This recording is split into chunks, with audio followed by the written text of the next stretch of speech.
জি, আমি এখন বসে আছি। আমার পাশে আছে ফরিদপুর জেলা আওয়ামী লীগ মহিলা লীগের সভাপতি, তিনি তার পরিচয় দিবেন। বলুন। মাহমুদা বেগম, সভাপতি, ফরিদপুর জেলা মহিলা আওয়ামী লীগ। আসছি ঢাকা হোটেলে কলকাতায়। এখানে খেতে বসেছি, বিভিন্ন আইটেমের খাবার আছে, খাবারের মান অত্যন্ত সুস্বাদু।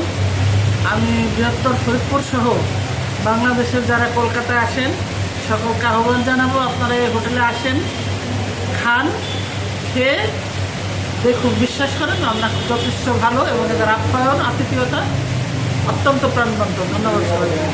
ধন্যবাদ আপনাকে।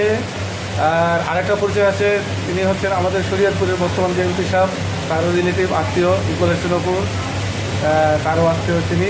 যাই হোক, পাশে আছেন